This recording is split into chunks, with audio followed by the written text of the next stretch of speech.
something that hasn't gotten a lot of attention that should have is what's happening in Armenia. And all I can think of is Kirkrapistan. But it's Azerbaijan. Thank you, Stu. In Azerbaijan, there is a liquidation going on, a genocide going on, again, of the Armenian people. The Armenian people are the first Christian nation on earth. And it is the Armenian Genocide around World War I that actually taught Hitler, I can go just erase a whole bunch of people and the world won't say anything about it. You know, when they say that history repeats itself, some will say, no, it doesn't. Well, maybe it rhymes. This is history repeating itself. Currently, under the gun, the liquidation of Christians, Armenian Christians, and Jews. Ambassador Brownback is with us now. Sam Brownback, he's the National Committee for the Religious Freedom. He's chairman of that. He's also an ambassador at large and former Kansas governor and good friend of the program. Sam, how are you, sir? Hey, I'm doing well, Glenn, and thank you for addressing this topic. It's just getting precious little play, and more people need to know about it.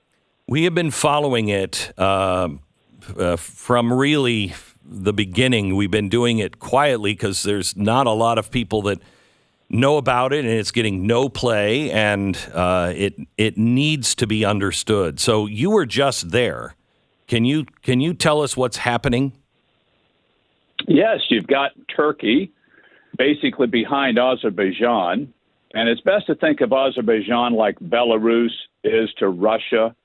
Turkey's the puppet master here, and they are pushing and allowing and giving military armament to Azerbaijan, as we have. And they're pushing to have this done while the Biden administration is looking another way or is being feckless in our response. That's basically what's happened is they have long-term wanted Armenia and these Christian enclaves out of there. It's a bone in their throat. Erdogan, the head of Turkey, is an Islamist. He wants to take over the world, certainly this region, and he's doing this while the United States is distracted. We have 100,000 refugees now from this region in Azerbaijan. It's almost like a Native American reservation here in America. It's right smack in the middle, surrounded by Azerbaijan, but it's Armenian. And then there's this corridor that connects to Armenia, and they have been starving these people out. They've been cutting off everything. About 100,000 have escaped. How many more are there? Probably 20,000 that are still there. But here again, Glenn, and this is the big point to me, is this is yet another ancient Christian population being driven out of this Middle East kind of extended region. And what will happen, they'll go to Armenia, they'll be absorbed into Europe, into the United States, Australia, Canada, but it'll be another one gone. And we've had tools to sanction Azerbaijan, to sanction Turkey, to press and put some real teeth out there. We can stop arming Azerbaijan. And we've not used any of these tools that are readily available to the administration. How connected is this to what's happening in Israel?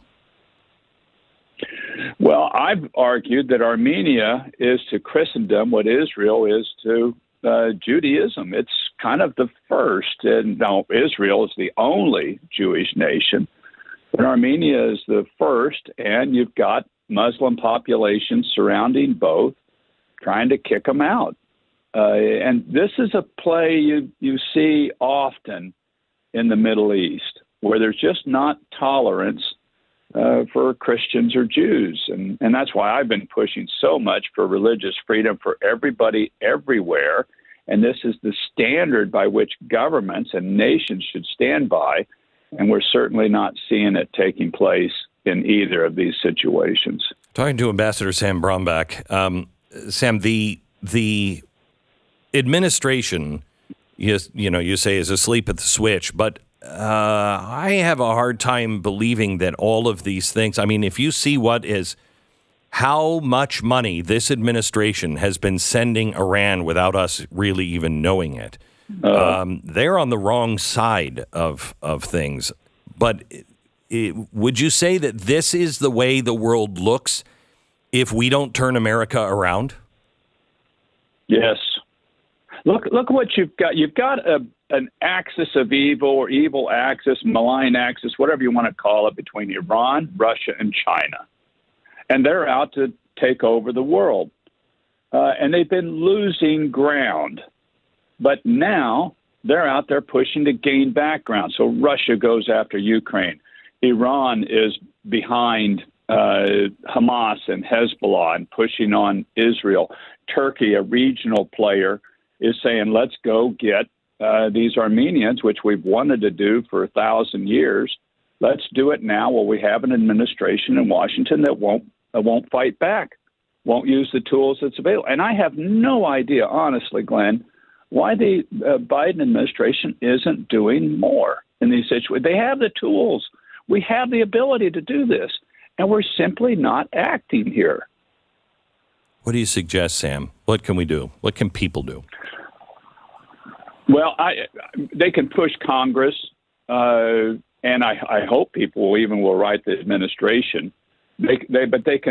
Congress can step up and do and put this a lot more out there on the map. Would be something that people could help out with, because we've got to sanction Azerbaijan and we've got to sanction Turkey, and right now we've got to really go after Iran. They're the puppet master on Hamas and Hezbollah.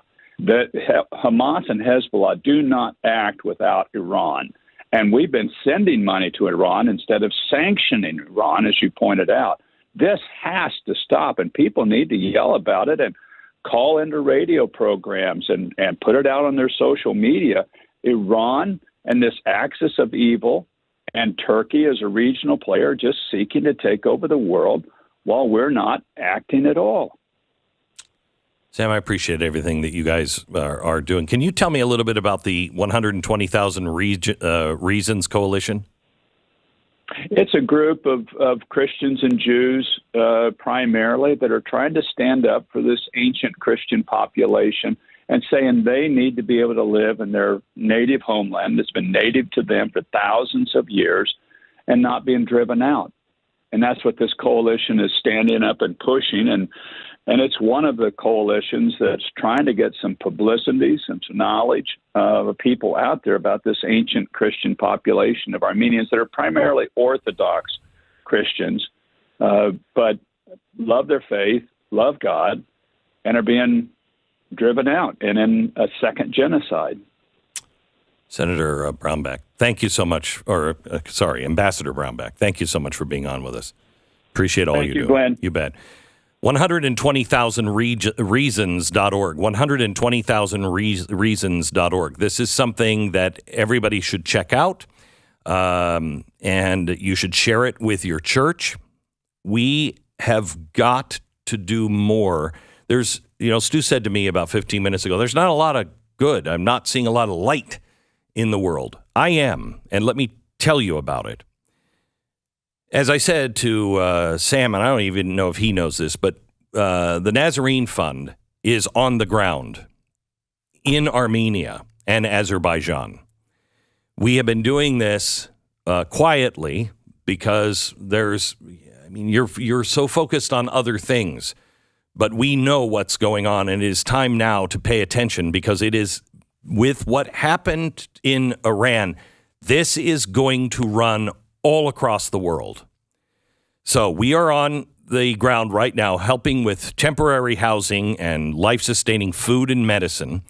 We are looking to move those who are in danger away from the border and the dangerous areas. There's 100,000 refugees right now in Armenia, and the immediate concern is just securing warm shelter before the winter arrives. It's unforgiving in Armenia. We deployed in Armenia, began our work there. Preliminary results suggest 300 to 400 Armenians are unaccounted for. Some have chosen to remain in their home enclave, while others have feared being injured or killed or facing imminent danger from Azerbaijani forces. Some of the casualties are a result of large explosions at a crowded gas station, which left dozens of dead people and unaccounted. We are in contact with 15 to 20 families whose loved ones, predominantly men, are missing. Our team has already located, recovered, and removed the remains of a father and his son who were across the border, providing some closure for their families. Also, residents of border towns, many of whom have family members considered as war heroes, are currently under threat. We are committed to their protection. Our team has also begun extending financial assistance for rent and medical care and food to numerous families. There is grave concerns that this is going to get much, much worse. These are Christians that just want to be left alone. They are the oldest Christian nation, and they are being liquidated.